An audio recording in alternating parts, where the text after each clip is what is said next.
You're listening to the Southampton Delivery Podcast, a podcast dedicated to the Southampton Football Club and all of the SFC fans.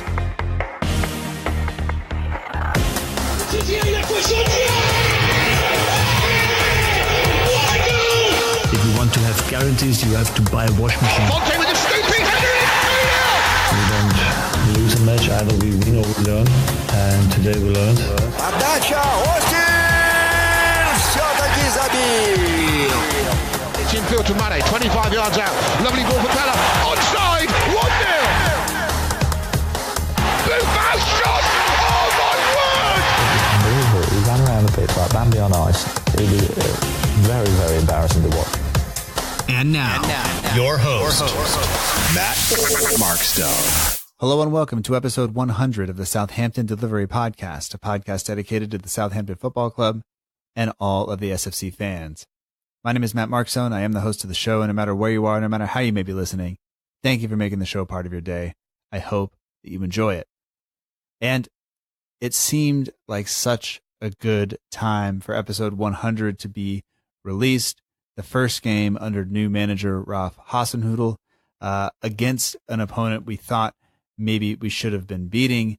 And it turns out that although there is a new man in charge, although it is very clear that he has a plan, the results didn't go our way.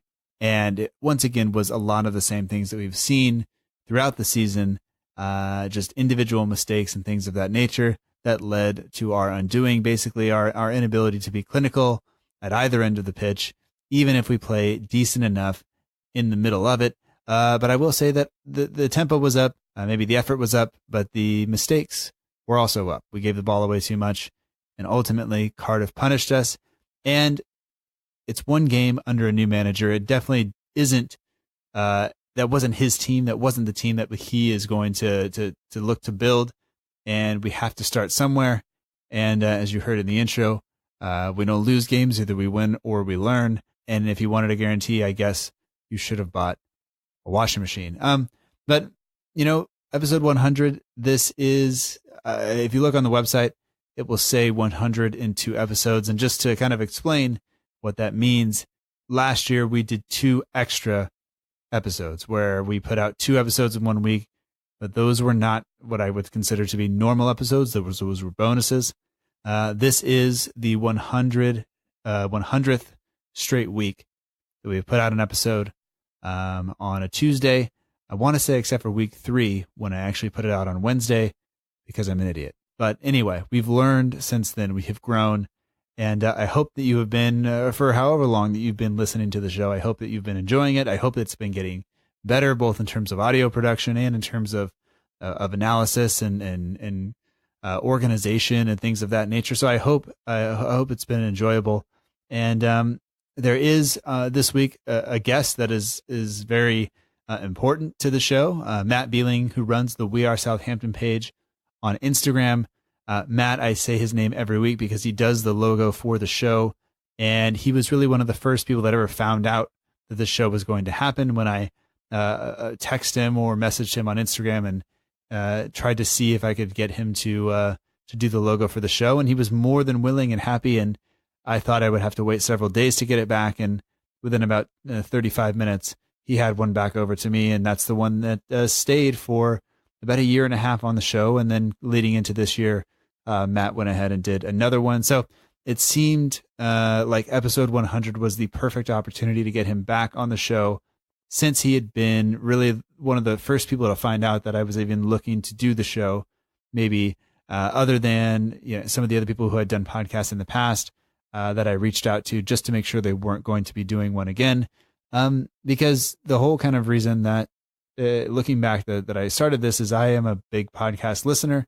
I really enjoy the idea of listening to a podcast about the team that I like. And when one wasn't there for about 6 months, I had some of the equipment, I had the interest, I had read books about podcasting, I had done stuff with the school where I work, and it just seemed like maybe this was something I could try and I would give it a go. And I set out to do initially just the second half of Claude Puel's season.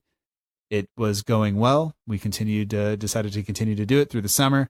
and through the next season and through the next summer and halfway through this season. And here we are. So 100 episodes later, I am both proud of myself. I am really just floored by the support that I've had throughout the entire time, whether it's been from people like my wife and my kids who have been understanding and encouraging as I sit here now, and they kind of look at me like I'm a weirdo because I'm essentially talking to myself in a room. And people from all over the world who have listened and messaged and just reached out, all the people that I've interviewed and talked to and spoken with and met when I was in London and in Southampton, like all of that really is the best thing about this. But anyway, one big announcement before we get to my conversation with Matt, who also has a big announcement, but I'll let him give that to you in the interview, because it's some really exciting news for him. But enough people have kind of asked how they can support the show. And I've always just said, just leave a rating and a review on iTunes. That will help spread the show to more people. When more people come on the show, more listens generates the possibility for advertising and things like this. And the goal is never really to make money. It's more to maybe pay for the cost of the hosting, pay to have backup mic cables and, mics that I can travel with and things like that. So that's all great. But really, if you break it down and you look at some of the advertising opportunities that are out there, I am not willing to put those on the show. They don't fit with the style of show that I want to do or that I enjoy doing. They're not things that are products that I necessarily want to stand behind or have on my show. And so at this point, there will be no advertisers on the show. People once again have asked how they can support, how they can help. And so with that in mind, I figured episode 100, after 100 straight weeks, was, if there was a good time or a perfect time or whatever, this is it to launch the Patreon site. So the Southampton Delivery Podcast, I'm proud to say, is now officially on Patreon. There are 2 different tiers that you can join at if you are interested. And just let me be clear that this show that you're listening to now, the Tuesday show, is not going to change. It is going to be here. It is going to be free. Always. That is, I do this because I enjoy it. If nobody supports the Patreon page, it will be totally fine. I will not be upset. This is what I set out to do, is to talk to people about the team that I love, to meet more people, to learn more things. That is why I am doing this. But the Patreon page, there are 2 levels if you choose to support. At the $2 level, it's $2 a month. That's US dollars. You can basically, you get access to a private chat that just has me and other Patreon members in it. You get priority to have your questions answered on the show. So we will give those priority when we come time to answer questions if we're under a time crunch or something like that. And I'll give you a shout out on here. If you choose the $5 a month Patreon level, you will get all of those things plus a bonus podcast each month. So you will get 1 extra episode that will only be for Patreon members. And when I have the chance to give other things in there, I will, whether it's something I write, whether it's something an image I come up with, whether it's a short interview that I have or a video or something, I will put things in there from time to time. But those kind of 4 things are the things you can guarantee that are going to be in there each and every month or all the time, or you have access to me on the chat. I won't say whenever, because I'm not going to be kind of tied to it, but I will be in that chat and checking it and just doing stuff like that. So I hope that is a fair trade, and I hope that you find some value in what we get in the show. And I'll be honest that I was really nervous about recording this segment, and I kind of promised myself that when I started recording it, that I would just go with it. And so that's what we have, and I hope it all works out. So let's get to episode 100. It's already a little bit lengthy, but this is my chat with Matt Beling of the We Are Southampton page. Thank you so much for being here, for whether you've been here since episode 1 or episode 100 is your first. Welcome. Thank you. I am truly humbled by the support the show has had to this point. But now let's talk some football and some other life changes with Matt Beling of the We Are Southampton page. Here we go.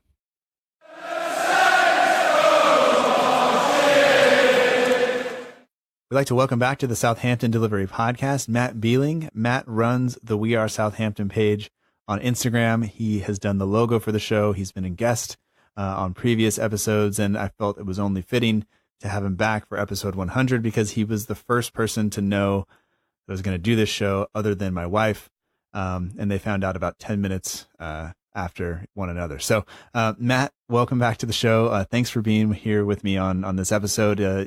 Lots of stuff to talk about, but just thanks. Yeah, no worries. It's a privilege to be, the 100th show. Unbelievable. Crazy. It's been a journey. I wish the results had been improving since we started this thing, but it hasn't exactly gone that way. Nope. But I don't think those two things are related. I just hope not. If it is, I will gladly stop just for the sake of the club being good. But yeah. But I was just thinking, like, I remember now, over 2 years ago, standing in my in-laws' kitchen, like crafting this message to you to try to say, like, hey, could you possibly like make some sort of logo for me? Because I have no idea what I'm doing. I was like on Google Drawing at that point, trying to figure it out. And it was just like, everything I came up with looked like a 3-year-old kid, like was doing it with his offhand. It wasn't great. So, and you were gracious enough, and it was like, yeah, like the next month or so. And it was like 10 minutes later, I was like, here it is. I was like, oh my God. So you really like, that was the first kind of real interaction I had with somebody who who hadn't done a podcast in the past, like just making sure that they weren't going to come back and do one. Like you were the first person to kind of just do it and say, yeah, and here, if you need any other help, here it is. And like that just kind of set me off as everybody was going to be just treat me well, basically, and be welcoming and be willing to do that. So I appreciate that. Yeah, no problem. I mean, it was, the logo, kind of just came around, and then, since then, I mean, it's been great to help you along the way. And here you are now, 100 episodes in. Madness. Yeah, absolutely. And your page has been going strong for longer than the show. I think it's maybe 4 or 5 years old now. And just every week, every match, and now you got the Christmas countdown going. Yeah. I wasn't quite sure what to do this year because last year I did a countdown of goals, like videos every day.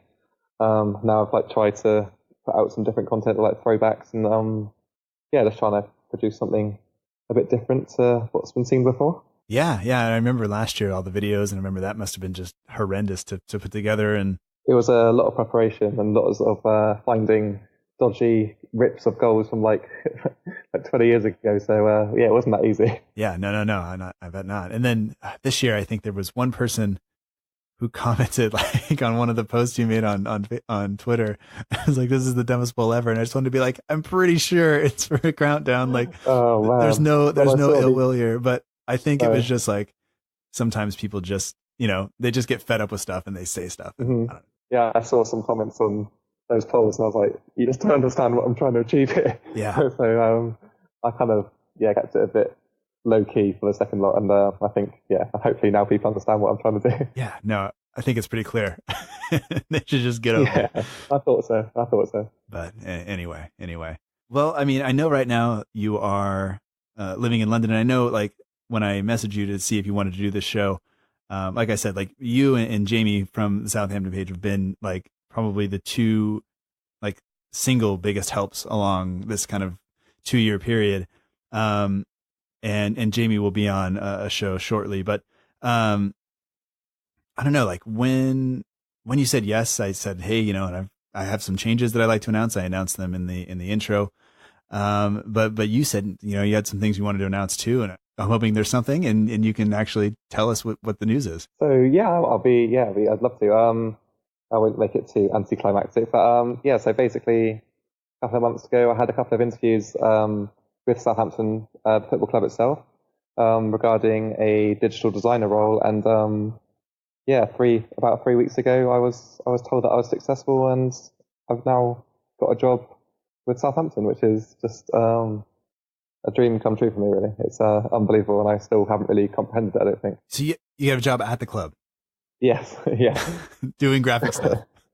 Yes, yeah. So it's basically my dream. Like, I couldn't have asked, like, it's unbelievable for me. Oh, that's amazing, dude. Yeah. So, I mean, so now, so what, like, how did that happen? Like, did you just apply for it, or how did it work out? So at the time I was obviously doing my job now, and I hadn't really thought about leaving, so I was quite happy. And then I saw a friend post it to me on Facebook, and I was like, oh, should I apply for this job? Because ultimately I don't know if I can commit to moving and things like this. I had some chats with different people, and they were like, if you don't apply for this job, you don't know when it's going to come up again, like, so. I did. I filled out the application, had 2 interviews, and yeah, that was it, really. That's awesome. I mean, in-person interviews, or just kind of over the phone, or how did that, like, it was 2 in-person interviews, one at the stadium, and the second one was at the training ground. So, yeah. I mean, I've been inside the stadium, not obviously all the boxes and the booths and all the offices and stuff, but like, what's the training ground like? It's like so nice. Like, the complex itself is like almost brand new. It's only been there, like 10, maybe 15 years. Maybe not even that, to be honest. And everything's just immaculate. Like, everything's where it's supposed to be. They got all the club colours, like the shirts hanging up, and it's like super nice. You can tell why the club's been producing so many high quality players, because the facility is just amazing. So, I mean, like, are you going to be working then? Is your job going to take place at the stadium, or is it going to take place at the training ground, or where? Do you have any idea yet? So I've been told it's like a 60-40 split. I think the majority of the time is at the stadium, and then every so often I'll be required at the training ground. So it's crazy. I mean, and obviously you'll be part of some sort of team, right? You won't be the only one, hopefully. No, I think they've got a team of 3 people who work in the media department who are creating graphics at the moment. So I think the role I'm coming in to do is a brand new role. I think they need another pair of hands to take on design work, basically. Well, if you've managed to find the person or talk to the person who runs the Twitter account, can you just give them my thanks for like doing a really good job? Because they get a lot of abuse from people who, I'm sure they do. Yeah. But there are times when they respond to stuff, and it's just like, I wish I could say that to people, and they manage to do it without like upsetting the entire world. And it's fantastic. And we're better than Roma by a long shot. So, just they set the bar pretty high, don't they? Yeah. If you talk to anybody from, like, if you get to that person, just tell them I said thank you. Like, I appreciate them. I'll pass on my thanks. Yeah. Yeah, seriously. So, I mean, that's a huge step, dude. Congratulations. I don't think I said that. Like, thank you. Thank you very much. Thank you. Appreciate it. But I mean, that means a move for you, and moving. I'm moving this time of year. Like, that's got to be brutal. Yeah, it's pretty stressful, actually. We went down to Southampton on Friday to look for a flat, and it was just a very stressful day, because we're trying to sort it without having to go back to Southampton over and over again to see like property. So yeah, especially near Christmas, it's just not ideal. But I guess it's a sacrifice that has to be made, really. So yeah, and once it's all settled in, it'll be nice. Oh yeah, I can't wait. My walk through Southampton was like from the train station around IKEA to rent a car, and then from IKEA like around to the stadium, and then from the stadium like straight down whatever street that is back to the train station. Like, that's all I've seen. Yeah. So I'm sure there's a lot more, and I'm sure you're gonna find something. A place you'll enjoy, and then obviously enjoy the work you do, because it seems like that's a dream, right? Like you said, this is the job you've always wanted. Yeah, I mean, my page really started as like an obsession. Like I loved Southampton, the club, and I was like, how else can I, like you kind of have done with your podcast, you found a way to express yourself through different media. So mine was graphics, and it's just taken off, really. And since then, I've never really looked back, and it's got me to where I am today. So yeah. And I think I've asked you this before, but like, was that your degree and stuff that in graphics, or was this just something you kind of taught yourself, and it's gotten to this point? Yeah, at uni I did web design, actually, and I kind of ended up not completing my degree, mainly because I found a lot more enjoyment in the graphic kind of that domain instead. So and then I pretty much self-taught myself I'd always been okay on Photoshop, so I just thought I would try out some different things and just work on my skills. And yeah, Photoshop is a nightmare sometimes. Like I have gotten to the point where sometimes where I've messed stuff up. Like I've clicked some button that I wasn't paying attention to because like falling asleep on my keyboard or whatever. And I'm just like, I have no idea what I did or how to get this like view back, because I'm just like such a newbie at it. But like if you ask me to do something on Audition, like I got you. So if you ever need, I'll be sure to be able to do that. But yeah. Well, dude, that's awesome. That is so much more awesome than a lot of things happening at the team. Yeah, I mean, it's taken the edge off the actual football itself at the moment. So yeah, quite grateful for the timing of it. Yeah, for sure. So I mean, we can still speak freely about the team, right? Okay. Oh, of course, yeah. Okay.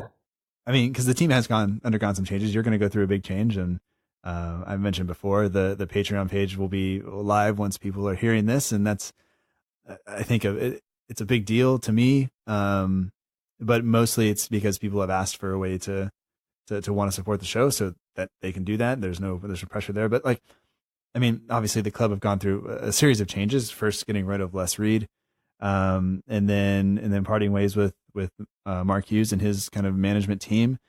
And I mean, I guess the biggest question I have around bringing in Ralph Hasenhüttl is like, what about the timing of it? Like I don't know, like you think we just had the international break. We just would have had, some time to work with the players, and instead it's now. Like, how do you feel about that aspect of it, and really about the appointment itself? So I guess the appointment itself, I think everyone's welcomed it, and I think everyone's fully on board with the managerial change. I think the timing wise, people are going to find it strange because Mark Hughes just, we got a good draw against Manchester United, albeit we did throw away another 2-goal lead. But I think giving Hasenhüttl the job now, I think means he will have time to work with the squad. I think that was the initial thought behind it. Obviously, maybe not for Cardiff or Tottenham, but I think now he's got a week with the squad to work his tactics and really drill in his ethos. And I think that's going to be huge going forward into next year and into the games before the new year. So I think timing-wise, they obviously had thought it through quite thoroughly because he was appointed very quickly. So I think they must have had this in the pipeline maybe like a couple of weeks ago. So I think generally it's been a good decision by the club. Like, the thing that I thought was, yeah, sure, the international break was there, sure, but like I felt like they had him lined up already. Like they got rid of Hughes. Like the decision was probably already made that they were looking elsewhere, and if they could have found a replacement, that they were going to bring that replacement in if they got the right guy. And so, like, I don't think the Manchester United result necessarily played a role in that. Like, I think the decision was made before then and they didn't want to bring anybody in until they were sure they could get somebody in right away, Yeah. And I could be wrong. That's just speculation, but it seems to me like there's definitely been a shift in kind of how the club is moving and operating since Les Reed left. And I was kind of critical of the club and saying, like, I didn't think Hughes would go until they got a new kind of director of football or whatever that role is going to be. I know it might be more than one position to replace Les Reed, but like I didn't really trust Ralph Kruger to be able to appoint somebody that was, I don't know, like I just didn't trust his ability to be able to do that. And he's proven me wrong. So I just have had to like say, well done. Yeah. And be kind of happy. And I think one of the things that I read about the manager as himself was like, several people had said, you won't get him, he's going to tell you no, and that the club still managed to do it. And that seems to me to be like, hey, that's some ambition, going after somebody that probably shouldn't come here.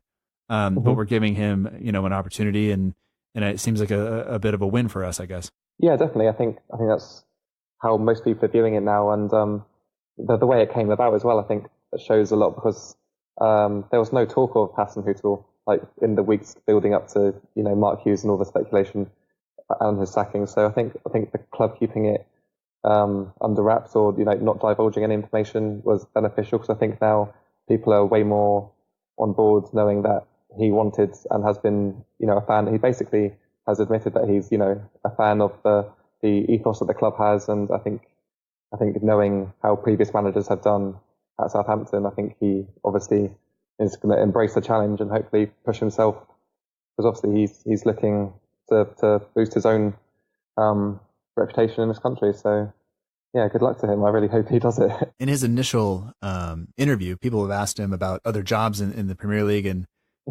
he said he wasn't actually contacted by Arsenal, even though somebody mentioned his name, might have been associated. And like, I guess even though he's done the job in Germany, he wasn't getting like the big calls for some of these bigger clubs in the Premier League or something like that. So this is his chance to come in and do some good work here. And he's clearly, mentioned like this is not a stepping stone, but this is a stepping stone essentially. Like he's going to come here and do a good job. His hope is to get a bigger job elsewhere.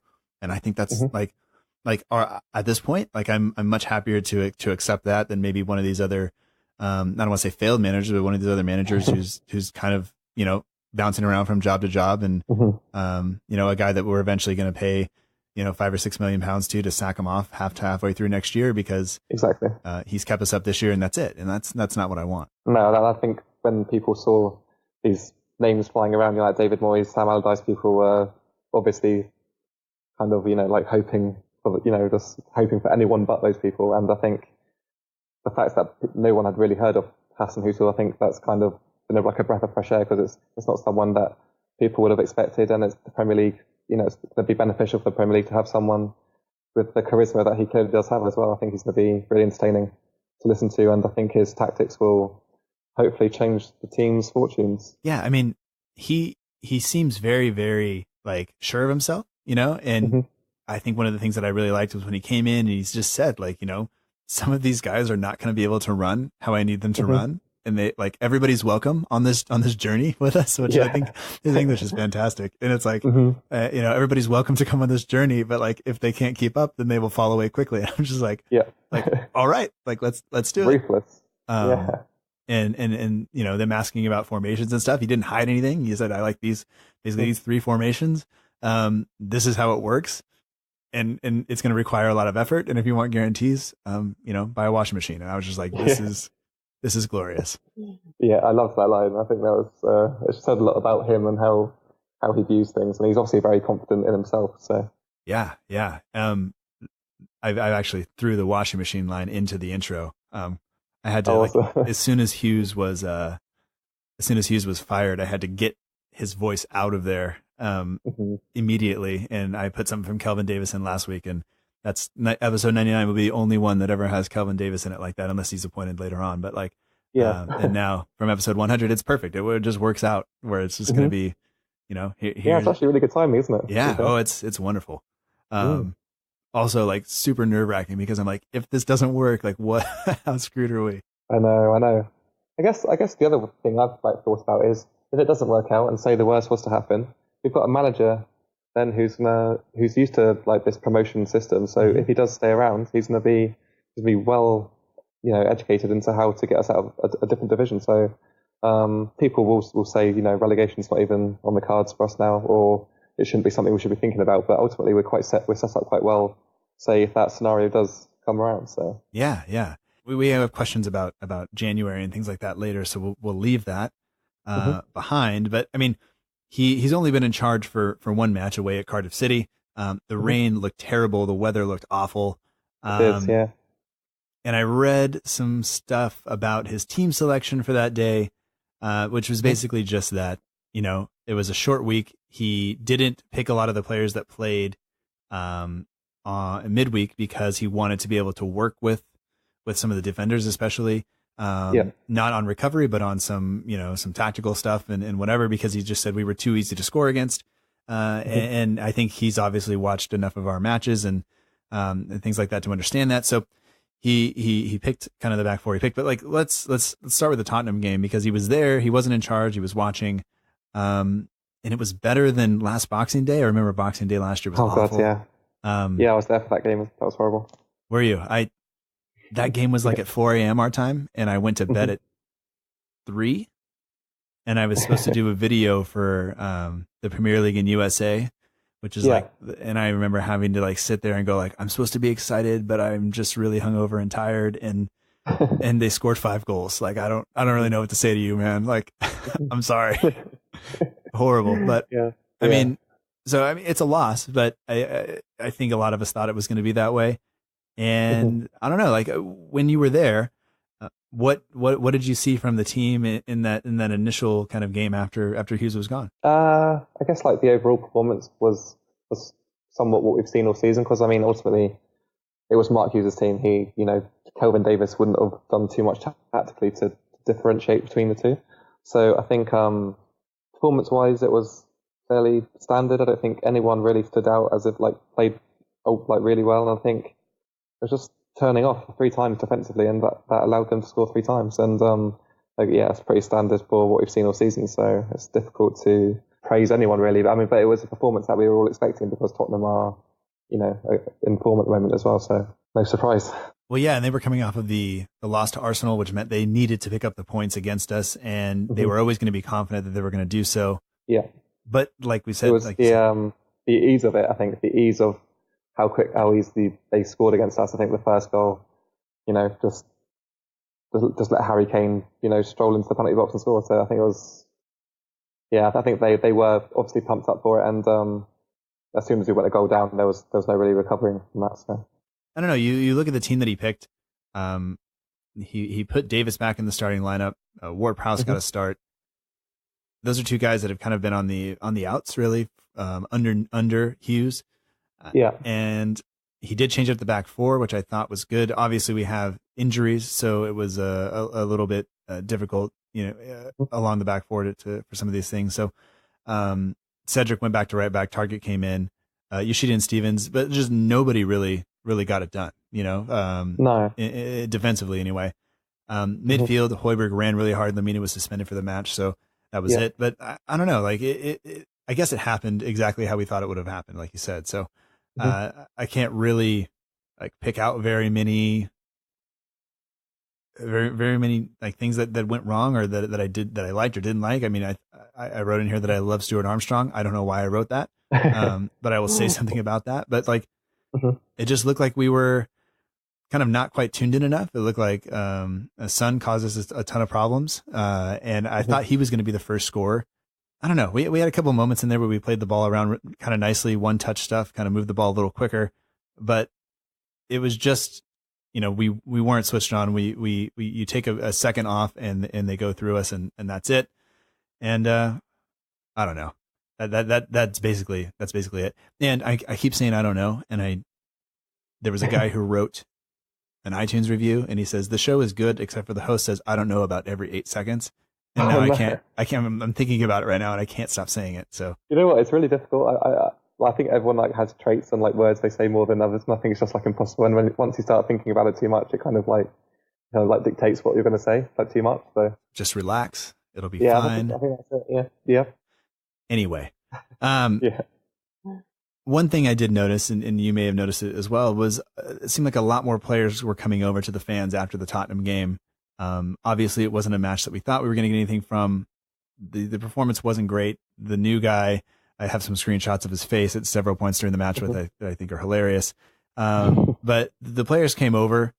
Was it more players than normal to come over and clap the fans, or was it the same amount? Or am we reading too much into that because we're on the internet and that's what we do? I guess maybe that's a possibility. But I think the starting lineup, that was basically a squad full of players who have been, Southampton, been at the club for a while, and they have had connection with the fans. I think, you look at some of those players in there. Stephen Davis is the captain. Yoshida obviously been at the club for 4 or 5 years now. Ward-Prowse likewise. Target. I think the reason so many players came over at the end of the game is that they can somewhat relate to the struggles that us as fans have been going through, and I think they see it as a new start now and a fresh slate. So I think the fact they all came over and they applauded the fans who were really good actually, and in full voice the whole match and stayed until the end. So I think it was more of a thank you for sticking with us through this part of the season, the tough bit, and let's start again here and get back together and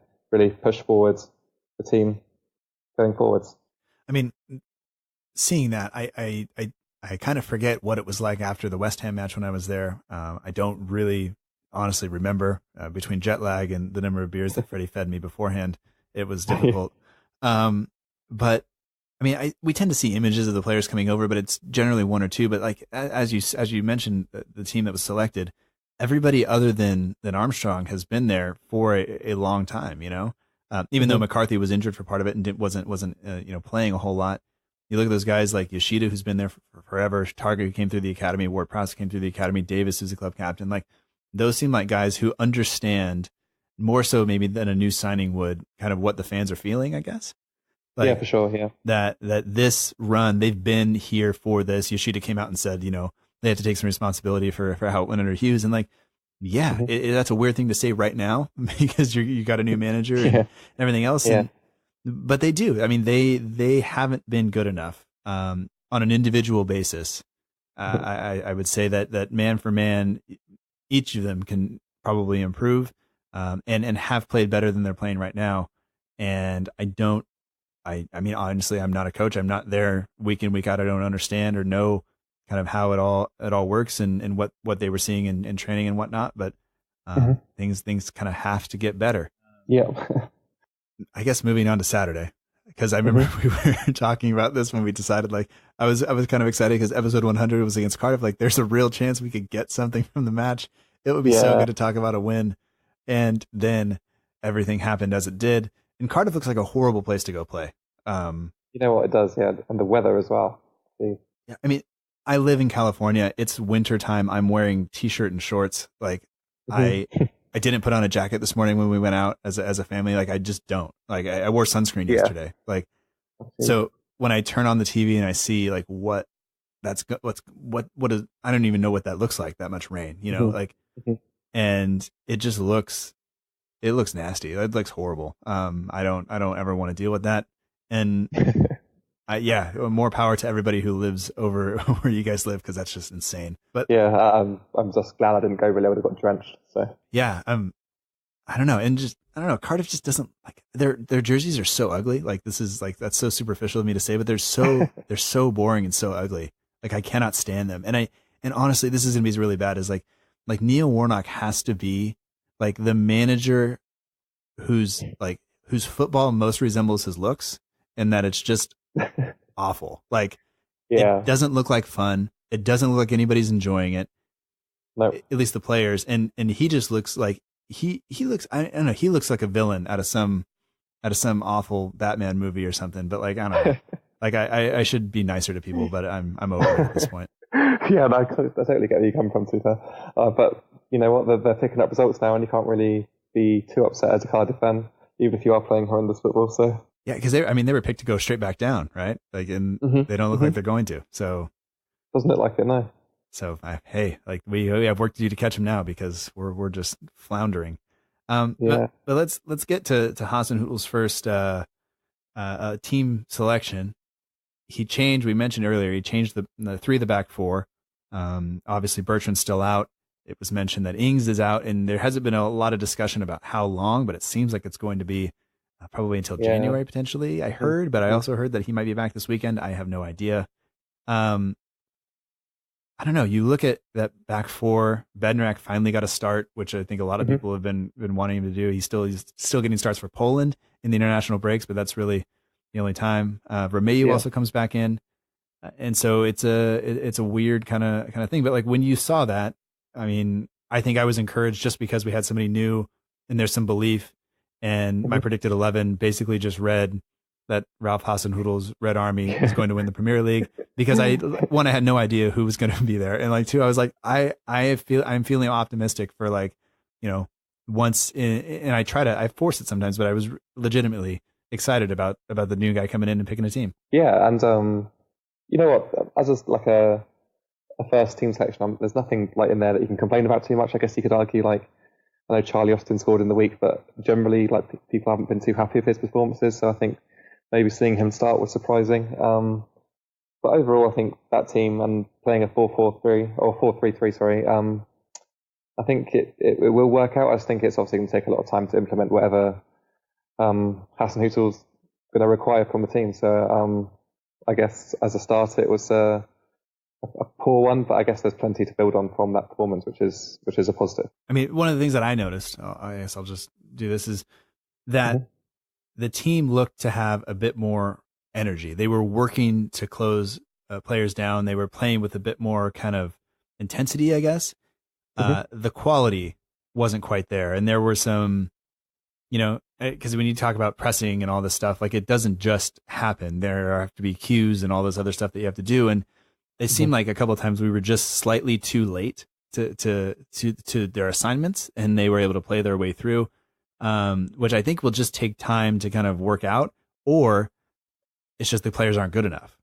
And I'm not sure. Yeah, I think that will be, I think that's the deciding factor, really. I mean, ultimately, our centre-back partnerships cost us the better part of like 40 million, and only one of them is playing at the moment, and the one that did play made a really costly error. So I think the tactics are going to be interesting to see, and whether it will be an easy team to play against, or whether we're going to make it like a nightmare for other teams. I guess that's what he ideally would want from these tactics. But I think it's going to take a long time to implement, and hopefully the personnel that he picks will be the quicker ones to learn what he wants. So early on in the match, it was pretty frantic, or frenetic, I guess is the right word. And at one point, Targett put a cross in to Austin, and his touch just goes just wide. But like, if that goes in, like the whole the away section would have lost it, And I think it would have changed everything, because everybody all of a sudden has a little bit more confidence. It took about 10 minutes or so for Cardiff to kind of carve out a couple of chances, and we looked just disorganized. Like, it was kind of a mess, and we're diving into tackles and just kind of, I don't know what the defensive assignments kind of were, or where they went in those moments, but it was really, really evident that that Valerie, as good as he was as a wingback, he wasn't doing it in a back four at all. And then he winds up getting subbed off because he's on a yellow, and he's just getting torched down that side. And Stevens came in and did really well. But I thought that our fullbacks, their job was to really give a lot of width to the team, and given the formation that we were playing, and they weren't able to kind of do that well enough, And my hope is that maybe when Cedric and Bertrand are in there, that they can do a little bit better. Target's not blessed with a ton of pace, and there were a couple of times where he was late to a pressing assignment, and then they're playing the ball through them, and now Vestergaard has to come out and try to cover, and he's not fast. And we got away with it enough times because Bednarak actually had a really, really good game, I thought. Maybe that's just in comparison to Vestergaard and the other three, but the other two. But like I thought he played really, really well. And if anybody stays in the back four with a fully fit back four, it would be him. I think people are starting to write Bednarak, or starting to write Vestergaard off, which I'm not sure yet. I don't know where I stand on him yet. I tend to give people way more time than maybe they deserve. Yeah, I think the main thing is these tactics that he's implementing, they're team tactics, not individuals. And I think if as a team you're not going to be pressing in the exactly the same way as one another, it's going to be ineffective. So the fact that Target, like you said, was late to assignments, the fact that he isn't closing down quick enough is allowing a gap to open up, which Cardiff will exploit. So I think unless you're getting the right personnel in these positions, the tactics are going to be very difficult to implement. So I think hopefully when Bertrand and Cedric do come back, they'll benefit the back four. I think they're both much naturally fitted to this formation, and I think perhaps Vestergaard deserves another chance. But then again, you've got two centre backs on the bench who are probably equally good on their day. So I guess it's for Hasenhüttl to work out. But yeah, I think everyone deserves a fair chance to show their worth. Yeah, and I think that it didn't sound like Hughes was doing a very good job, or really spending very much time. I don't say doing a very good job, but spending very much time working with the back four. And I think Hasenhüttl is going to make I think the first thing you do, everybody says, when you come into a team who's struggling, is you shore up the back. Like you make yourselves hard to beat, and then you worry about winning games. Right now, we're too easy. There were too many chances, even though the goal that was scored came from a horrible error by Vestergaard, who just doesn't. I mean, all you got to do is pass it back to your goalkeeper, and it's just like the momentary lapse where you kind of just let up and say like, "Oh, I got it," and then you don't make good contact because you're not concentrating. That's not okay. Like we can't afford that. No. But Cardiff had so many chances to actually score before that I don't think we could be that upset necessarily. No, I understand where you're coming from. I think ultimately, like, defensive errors have plagued our season. They've probably plagued our last 2 seasons. I think, if anything, it's been a bit contagious. I think you see, one defender make a mistake like Hoot has this season, and obviously the pressures on the player that's coming in. So you want to find, a player who's not going to make the same mistakes. And I guess old habits die hard. I think that's going to be something that's going to maybe plague the next couple of games. I think the tactics that we've employed the last couple of seasons are just going to be completely like redundant. So getting that out of people's systems is going to be tough. But I think you just got to persevere with the tactics that are being employed now, and hopefully the results start changing as a result. Yeah. Some of the things that I think we can be happy with is it definitely looked like there was some, like the tempo was higher from the team. You saw that, I think, even though it was a mistake in the build up to the goal, we gave the ball away.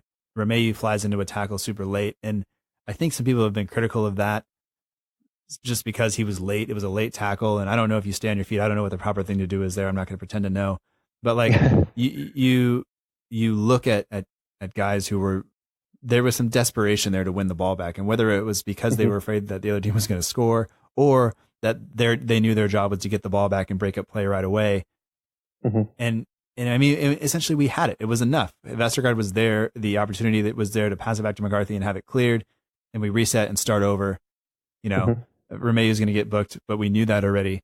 And so it just, I mean, we were that close to kind of getting out of it. And if we got by that, I don't think there was another real chance for Cardiff. I don't have anything in my notes anyway that suggested they were going to do it. I mean, but the tempo was up, the effort was up. At the end of the day, it's the same kind of things that we've seen in terms of just sloppy defending and individual errors that kind of undo us. And like you said, it's really just how our season has gone. Yeah, I think these errors, it's all like good and well blaming players individually, but I think that doesn't help anyone. And these problems aren't just going to go away like without a lot of training. So I guess everyone has their role in the team now, and maybe they just didn't want to be the one who was responsible for mistakes. So if they were told to close down and they weren't closing down, they would have to at least try to close someone down, even if it was very late in that instance with Romeu. So it's going to be interesting to see how quickly these players start picking up new things. I mean, now looking at the team now, at the result yesterday, that was one of those matches where we were all looking at it, even if Hughes was in charge, saying we needed to win it. It's tough now to look at it and really feel positive, I guess. But do you feel positive, I guess, or do you still feel like there's something to build on? And for me, I think I know that there seemed to be a little bit more spark, maybe. But like for you, do you feel like we can look forward and be somewhat positive, or do you think people just turning on anybody they can, whether it's blaming Vestergaard or whatever, you think that is just how it's going to be? I think it's way too early to be writing people off, or Hassan Hoodle's been there less than a week. He's lost his first game, yes, but it was through a mistake, just one individual mistake. And if that mistake doesn't happen, do you get a 0-0 draw? And then people start then being confident because it's the first clean sheet we've had in a while, and things are obviously working on the training ground, even though it's been a short amount of time, because we would have ultimately walked away with a point which is quite difficult to get in Cardiff because they've won their last 3 home games. So I think people are going to be like, oh, we lost a game to a promoted team. Now we've lost to all the promoted teams from last season. But I think the positives that you can take are it was one just individual error, and ultimately the team put in a ton more effort in terms of the tactics that were employed. And I think going forwards there were enough signs for me to reassure me that we will start picking up results soon, hopefully. I hope you're right. Yeah. But I do agree. I think that there was enough in the performances, and there was enough in the performances, I think, of the players and of the team to say that there is something there. They obviously realize that something is not right, and they need to work to improve it. And I think the new guy just is going to be able to inject that life. I think that Hughes did enough to keep us up last year, but it was pretty clear that there still really wasn't an identity in terms of how he wanted to play. I think that was clear at the beginning of the season when he abandoned the formation that he had practiced with for all those weeks leading up to the season. After I guess one half of football. And I think that Hassan Hudl obviously has kind of how he wants to play. He's not sure that the players we have can do it, but he's going to give them every opportunity to come along and get up to speed with it. And so it'll be interesting to see if we can do that. But one thing that we just didn't do, like, we dominated possession away to Cardiff. We had something like 63% possession, but only one attempt on target. And that's just simply not going to get it done when we are, we really need to test the keeper. We didn't, whether it's not making runs and creating enough kind of opportunities there. I don't know what it was, but to have that much possession and only have one attempt on target just isn't good enough. No, it's definitely not. And, we did have chances in the game. There are arguably two very good penalty appeals, but you take those away and we created nothing from open play. So I think that is the worry, because clearly that's how Hassan Hüttl was going to have to play to pick up results. We're going to have to start testing goalkeepers, firing shots. So, yeah, I guess the training ground's going to be an interesting place the next couple of weeks for the players. And like you said, if you're not going to be those players who are going to get results, then January's going to be an interesting time for you. So, yeah, it'll be. I know he was a forward in his time as a player, and he mentioned in his post match, that there weren't enough runs. There weren't enough runs to kind of create space and force them, or basically force the opposition into making a play and potentially giving away something, whether they make a mistake and we can take advantage of it or whatever. But there were kind of two penalty appeals I thought that were maybe worth pointing out. I think Redmond's is probably more clear cut, I think. Yeah. I think it was obviously running out of the box, and he does get his ankles clipped. And I think the referee was in a bad position to see it, but it was almost a stonewall penalty. And I think it was just unfortunate that on the day these decisions didn't go away, because I think we probably maybe not deserved something out of it, but I think that would have changed the game slightly and the mood of the fans. So I think if Redmond is running into the penalty area, even if he's right outside or just in, but if he's moving towards goal, I think it probably gets given. Yeah. But it looked like Moss was there to see it and everything else. The Stuart Armstrong one, I can see it not being given, even though I wish as a fan that would have been, obviously I wish it would have gone our way. But if that's given against us, I think I would be super upset. And I tweeted some angry things and then saw the replay and then tweeted like basically an apology to whoever I had sent it the first tweet in the first place. But like at the end of the day, we have to do better. Only one shot on target isn't good enough. And, maybe we don't deserve to come away with anything from that. But I think the players will be upset, and they'll obviously have to work to do better. I think this game is just a benchmark for the manager. I think he'll now be able to be like, okay, I've seen 90 minutes of football now. I know where huge drastic improvements need to be. So that's what our training will be next week, building up into the Arsenal game. And if he doesn't see a difference from the players that he selects in that game, I guess it will just be, trial and error until he does find an 11 that he's happy that are going to go out and do the things that he wants. Well, like every movie that I've ever seen that has a new coach who knows a lot of stuff, who comes in, he works with absolute garbage, and eventually they win, but they lose games in there. So like they lose games leading up to them actually being good. Mighty Ducks, all three of them. I've seen that. I don't know if you've ever watched those. I have. They're great movies. Yep. It's a lot of my childhood. The entire reason I still own a hockey stick, which is not a great thing for me to own. Amazing. Especially the little kid. I had a 4-year-old kid next door who just like shows up on my door and he's like, "Do you want to play hockey?" And I'm like, "You don't even know what you just said to me." Like, yes, I do. And I'm going to check you and your dad's going to fight me and he's going to win because he's 6'4".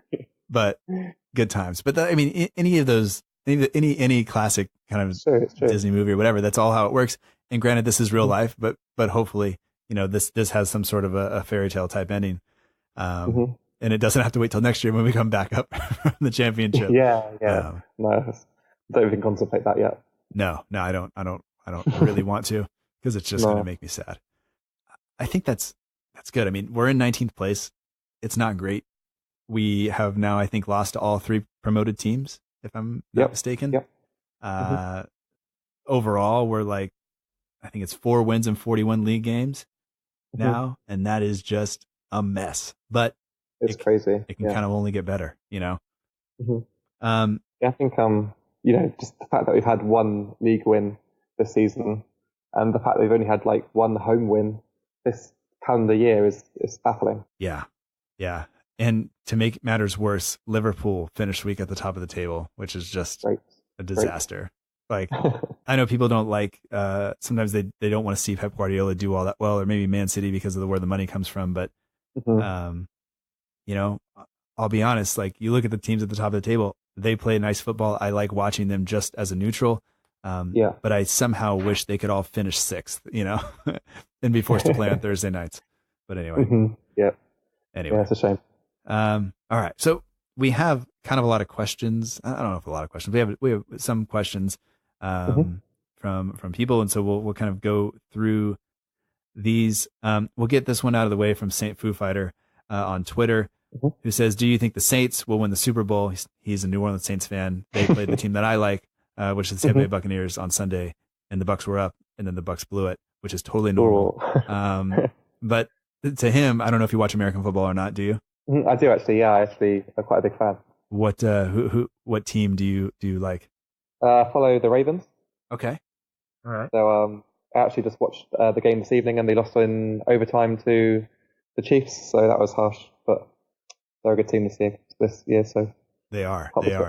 I have some Ravens on my fantasy team who I brought in this week because I have guys injured, made all kinds of changes, and then realized afterwards that because of where I am in the league, I'm off this week because the playoffs have started and I didn't qualify. So I made like 4 or 5 moves for just no reason. And my buddy texts me, he's like, "What are you doing?" I'm like, "I don't know, man. I got to prep for next week for the consolation bracket." Well, that's okay. I mean, the Bucs are pretty bad. Personally, I think the Saints do have a chance to win the Super Bowl. Drew Brees is always dangerous. Anybody coming down to New Orleans to have to play them is difficult. Obviously, this is not the sport of the show, but just very quickly, do you think the Saints could do it this year? To be honest, I haven't seen a lot of them play this season. I know they have Drew Brees, and he's an unbelievable quarterback. And I don't know what their record is this season, but I imagine they're in the playoffs twice.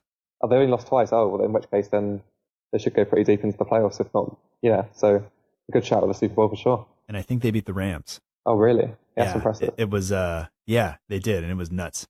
My in-laws are much bigger American football fans than me. And I think I've said it before, but my mom bought me a Bucs jersey that has Williams on it, which is my wife's last name. And I was like, you realize I can never, ever wear this. But yes.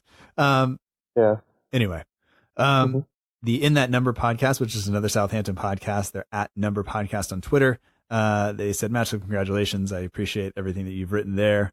It says, "One question, how do you stay so positive despite all kind of the desperate performances?" And that goes to you too. Like, for me doing this, it's like, I'm a pretty negative person. I think I've said it on the show before. Like, I tend to just be kind of pessimistic, and I have really tried over the past probably 4 or 5 years to just not be that guy anymore, like to just really work at being positive. And so a lot of times, like, what you hear on the show is me forcing myself to be positive ish, and I try really hard just to not tweet things that are awful, even though if I had a Twitter account that was really just all of my first thoughts on things, I would probably, 1, get banned, or 2, have people lining up at my door to punch me in the face. But I've just really made an effort to not do that. And I don't know, like as somebody who's over there and who sees the team in person, and I've said it, like, me getting up at 7 a.m. or getting up at 4 a.m. to watch, that's one thing. You getting up at 4 a.m. and then having to drive, to Cardiff or take a train to wherever, that's different. And so, like, for you, like, how do you deal with the kind of being negative around the team, or the positivity or negativity around the team, depending on how you feel? I guess when you go to games and you end up losing them, it's very difficult to not be overwhelmed with with disappointing thoughts. But I guess recently, I think because of the way this season and last season have gone, I think I've started to look at it slightly differently. I'm trying not to be disappointed, because ultimately people support their team because 1, they have a passion for football, and 2, they have an allegiance to this team. And regardless of the results, at the end of the day, you're following this team because you support them and you love them. So they're always going to be there. There's always going to be a match next week, regardless of the results. And I think that's what I like comfort myself with, knowing that they're, we'll have another chance to redeem ourselves next week, or we'll pull this around eventually. So I think keeping that like positivity, like in general, and just being like, oh, you know what, we lost today, but we've got a game next week which is winnable, so we're gonna, just like let's go win that one instead. Yeah, I guess like the manager said, like you either win or you learn, and that is, as cliche as it is, it's the truth. Mm-hmm. Like if you can take something from it and just realize that we're actually going to work and build on it for next week, and I can convince myself that the team's going to do that, I think I can be positive about that. Exactly, and you're always going to end up watching the game, and you don't want to be that person who's negative, and then when you do win a game, you can't appreciate it properly. So yeah, I think just keeping a positive outlook on the future, and especially now we've got a new manager, we've got every reason to be optimistic going forward. And I will say, I wonder if in 20 years, if I'm doing this, then if I'll feel the same way, or if at that point, like I will just have been beaten down so much that I will just either accept the negativity or that I'll do something else. I don't know. Just like a shadow of your former self. Yeah. But I mean, I'll be honest, I have so much fun doing this show. Like I get really, really excited about talking to people like you, to talk to Jamie and to all of the other guests that I've had on the show. Like I'll change my night before if I have to wake up at 5 a.m. or be on recording at 5 a.m. Like that means I make some sacrifice the night before. I have one less beer, or I don't go out, or we come home early, or whatever it is. Like I do that because this exchange that we're having here is like really what is exciting about it. And so sometimes I think that for me takes, even if the games are bad, like I'm still having an interaction with you. Like you've shared some fantastic news with me today about your new job and all that stuff. And like that's exciting to me, because I think even though we've only kind of talked a couple of times, like there's some sort of connection there through the team and us both running pages and doing that kind of stuff, if that makes sense. Yeah, for sure. Yeah, nice.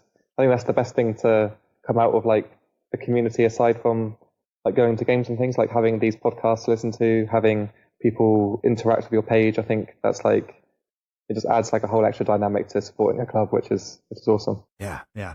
The Total Saints podcast. So Ben Sandfield, who's at Total Saints Pod, who is another podcast that people should at least give a chance to listen to if they're not already doing it. Says, what's been the best thing you've learned about Saints during those 100 episodes, and what's been the worst? Interesting question. And I've looked at this question and just gone like, can I just not answer it? Because I'm not sure. I'm not sure how to word it properly. But like, I started this in January of 2017, so it will be 2 years in just a couple of weeks here. Yeah. And it was Claude Puel's season.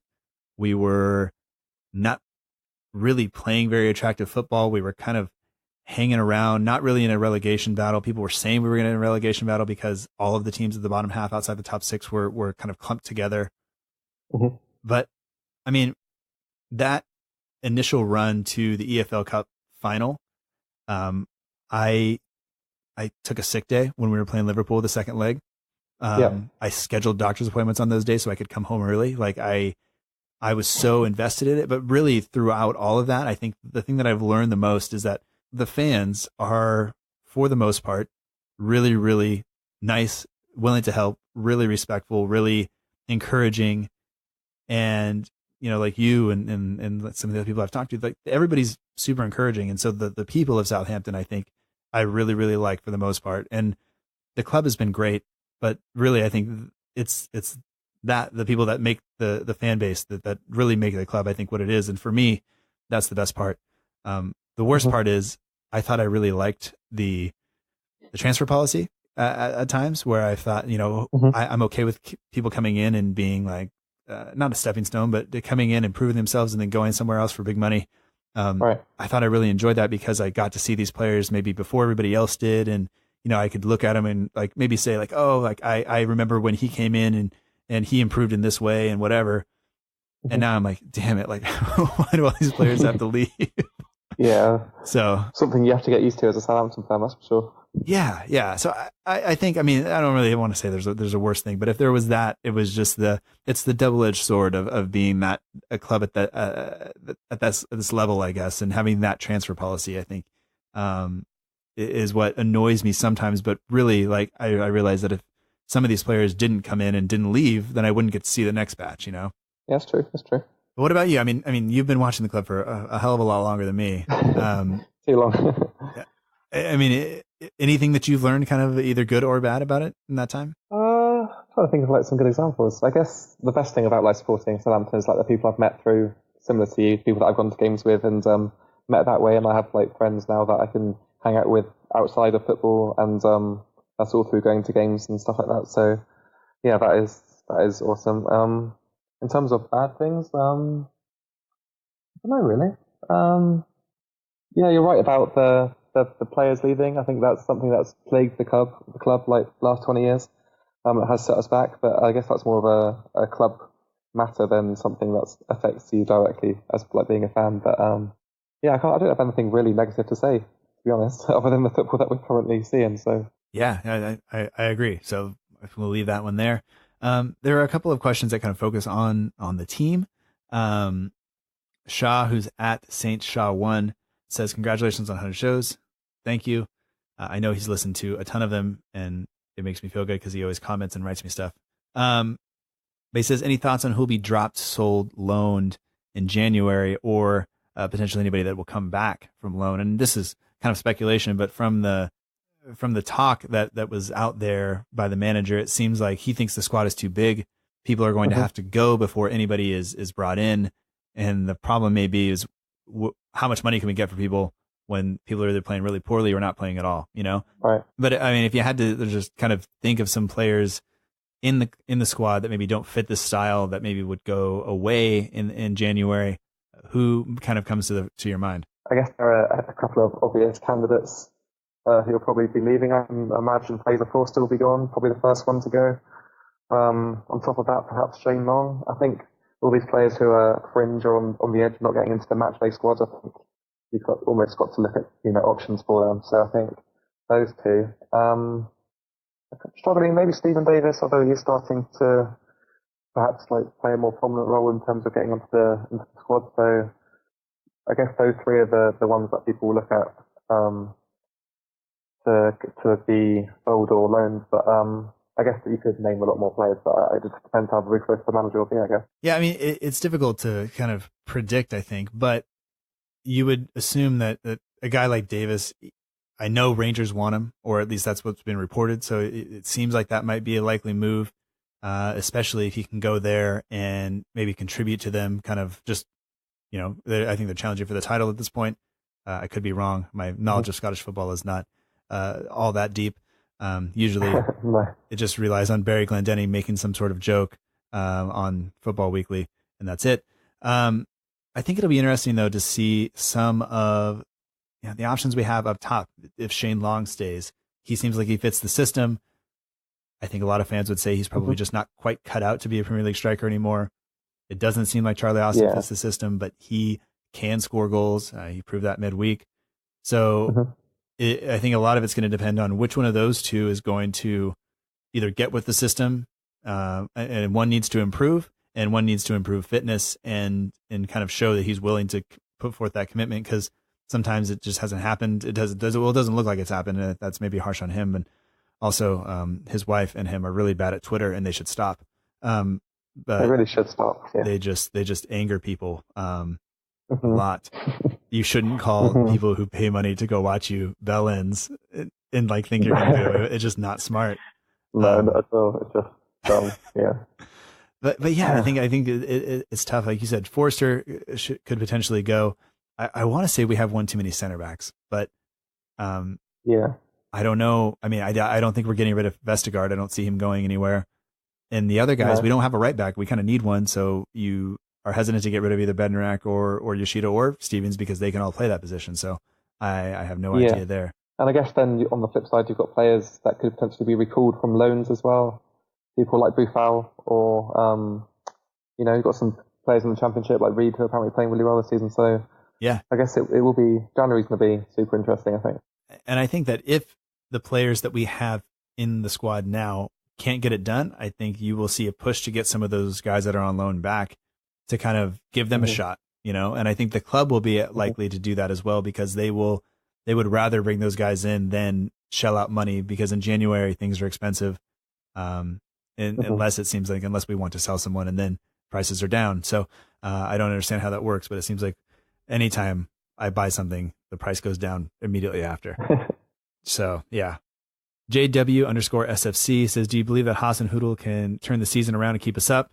Does he even have enough to work with? And will he be backed in the January window to buy a CB and a number 10?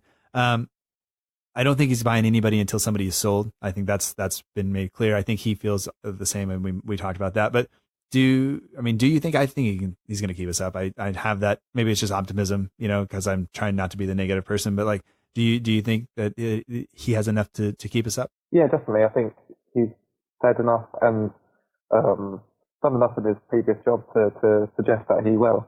I think it will be close, because I think it's going to be very competitive at the bottom of the season.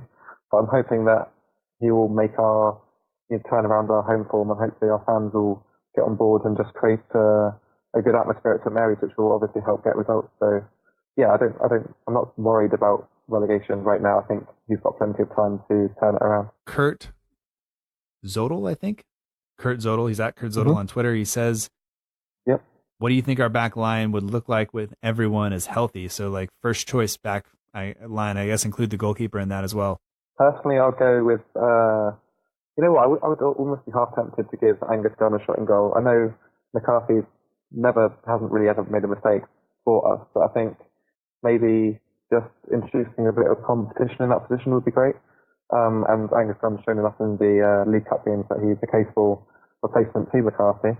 And then the wing backs, I think Bertrand, Cedric, I don't see too many problems with either of those two. I think they'll fit the system better than Valerie and Target will. And on the centre backs, I guess the danger partnership. I'd probably go with Bednarekoff, the performance against Cardiff, and I'd probably go with Stevens. I think he's a pretty consistent centre back, and he's one of the few centre backs that hasn't actually made a horrendous mistake of late. So I think he has probably earned a starting spot, if anything. How about you? What do you think? I think I agree with you. I think I've had conversations with people, a lot of private messages and things like that, people wanting to see Gunn, and I don't really understand it, I guess, but I think when you see goals go in over and over and over, eventually it just kind of falls to the goalkeeper to say like, well, we got to change him. But I mean, you put a striker through one-on-one with a goalkeeper, I would back the striker. It doesn't really, it doesn't really matter who the striker is. You're going to say that ball is going in the net, generally. Yeah. So, I mean, yesterday, that's what I'm thinking of. But my only thing with Bednarak and Stevens is that goes back to, now we're back to a partnership that we had last year where we didn't think they were strong enough in the air. We didn't think that we wanted a big physical center back. We got a big physical center back. He makes a clumsy move and then gets thrown off the ball, which I didn't understand. Like, just foul him, bring him down, take a red card. Like, let's move on. Maybe not. Maybe it's bad management. But so yeah, I think based on kind of recent performances and everything else, like that kind of has to be it. And maybe we just didn't buy properly when we went out and got Hoot and Vestergaard. Maybe that wasn't kind of what we needed. There's one from Instagram from Azalea I don't know. Maisarah. Thank you so much for sending that in. But will we be able to finish in the top 10? I don't think so. I think we're looking at somewhere 14th, maybe 15th, 16th, like somewhere in there. We'll just have to be happy with that for the season. What do you think we're getting in the top 10? Not at all. No, I think the top 10 is pretty much set as it is now. I don't think it will change too much. I think there's like almost two mini leagues going on within the Premier League at the moment. I think the top 10, and there's like a bottom 7, which are all clubs who are going to be in the mix in the relegation battle. So I think realistically, the highest we can wish to finish will be like 14th, 13th. And I think that would be achievable, but I think personally we'll finish around 16th, 15th, and hopefully just avoid a stressful end to the season. Yeah. We have some other questions, but I think we're probably about out of time. And yeah, cool. I mean, basically, we need to start picking up points as fast as we can. So, Chris Huskins, thank you for sending in the question. Jarko, I don't know. This is the bad part with stuff is I don't understand even what that character is. Yeah. I don't know if you're looking at it or not. And then no, I actually am. Yeah. So, I don't. I mean, what language is that? I have no idea. Will we win the next two games? I have no idea. I don't think we'll win against Arsenal. I think we have the potential to win against Huddersfield. That's where I'll go with that. And then Rob Maddox, I agree. 5 years. That's a long time, but hopefully I see us, under Hasenhüttl by the time he leaves us, I think we'll be much improved over where we're at. I think we'll have maybe an identity there for the team. And it will be up to the club then at that point to either get him to stick around again or find a manager that can come in or a head coach that can come in and continue with that progression instead of, the drastic change in mentality when we went from Koeman to Puel. I think we need more like the Pochettino to Koeman where there is a change in tactics and things like that, but the intensity is still there versus the Koeman to Puel transfer that kind of, I think, just took the intensity of it off of the club. And I think that was one of the big mistakes. Yeah, I think the club at this point has to learn from its mistakes. And looking back, I think letting Ronald Koeman leave without providing him the contract or what he required was a huge mistake. And since then, really lost our identity, lost everything that was going in a positive direction at that point. So I think if Hasenhüttl does lead us to success, does regain that kind of status in the Premier League that we had 4 or 5 years ago, then we've got to do everything in our power as a club to keep him in that position, even if he, might be tempted to leave. I think we just got to offer him whatever he wants, really. Yeah, absolutely. Matt, do you have anything else you wanna throw in before we wrap this up? Not sure I do, to be honest. I mean, I guess I just want to say congratulations to you and keeping the podcast going for almost 2 years now. I think it's a hell of an achievement, especially to work as hard as you do every week on it. I think it's awesome, and I think it's only going to get better like the further it goes on. So yeah, I hope so. And I'll be honest, at some weeks, like, doing the outline and stuff, like there have been times, I think just really early this season, like there's always the new season kind of buzz, and then kind of as results started to just not be there, it was like, well, I was getting outlines to people like on Friday night and it's like, that's too late. I need to get it there earlier. But for the most part, like every week, like I will tomorrow night, I will work on this. I will put it out so that it's out Tuesday morning. Tuesday, I kind of relax a little bit. Wednesday, I check in with the guests to make sure that they're coming on still. And then kind of as Thursday, Friday comes, I'm really like ramping up and I'm getting excited for it and getting prepared for it. And it's kind of all, it kind of takes over a lot of what I think about. And it's, I don't know, it's according to my wife, I'm doing okay in terms of like not letting it consume everything. I'm working hard on that. I've turned off notifications on social media and stuff like that. So I have to make time to go check those things. So I'm not just staring at it all the time or my phone's not buzzing all the time, but like, yeah, I mean, it's been a fun ride and I don't plan on stopping. And hopefully the extra stuff that people can get if they join Patreon is worth it to them. And hopefully that goes well and we'll see if that grows. And if it does, then we'll just keep it going. But I mean, congratulations to you as well. I mean, that I'm still like, I really, it's just so cool, dude. Like that, I think that like things like that, like sometimes people like they're doing this page and they don't want to do the page or they don't, I'm sure there are times you didn't want to make an edit. You just wanted to go to sleep or whatever it was. But like, yeah. The fact that now that has at least helped you get into the position that you're in now, where you're going to be working for the club and doing something that you like and enjoy doing, while also working for the club that you support and that you've supported for most of your life. Like that's awesome.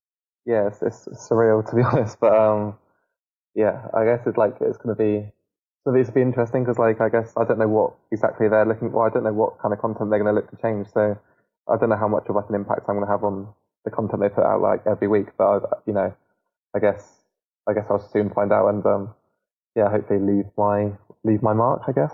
Yeah. But, it'll be great. Yeah, it's crazy. Yeah, well, hopefully they will allow you to continue to come on this show every once in a while. That would be awesome. Oh, I'm sure it won't be a problem. I won't give away any of their secrets or tactics or whatever. No. But do make sure you tell the Twitter guy thank you. From me. Yeah, no, I will have a word. All right. Well, Matt, we'll talk to you soon. Thanks again. No problem.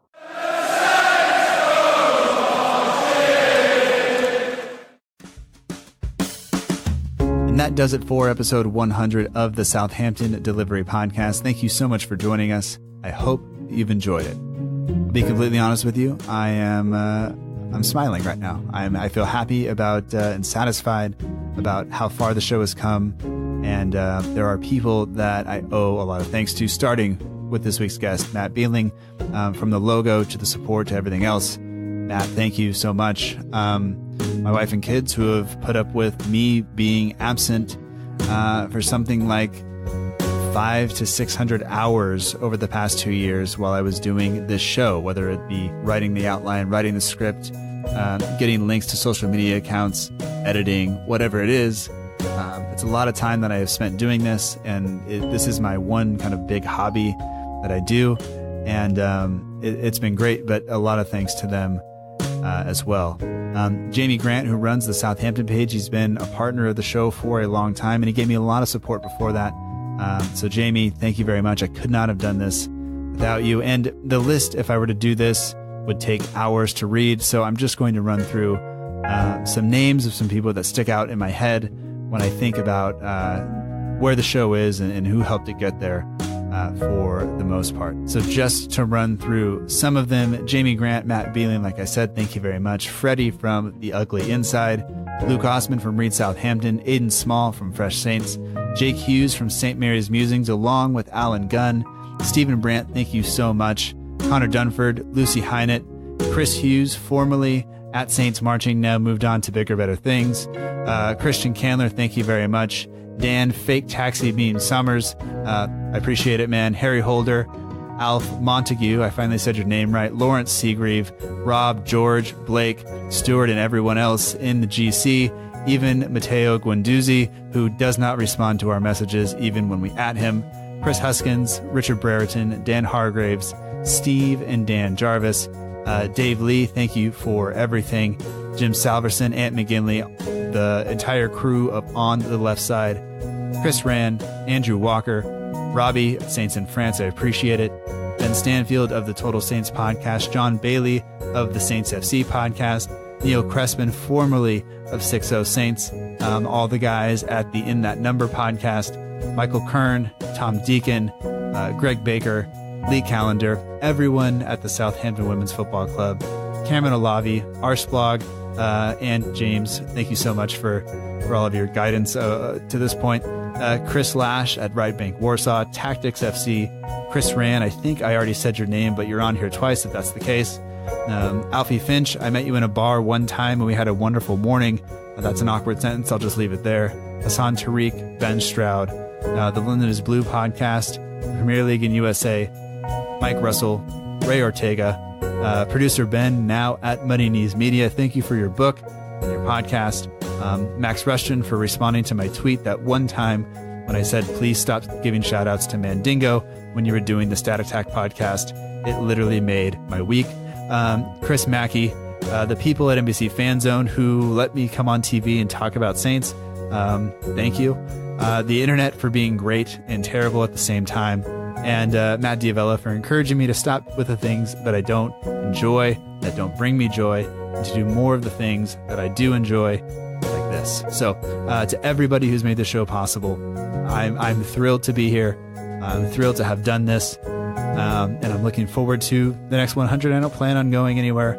Hopefully the show gets better. Hopefully you still enjoy it.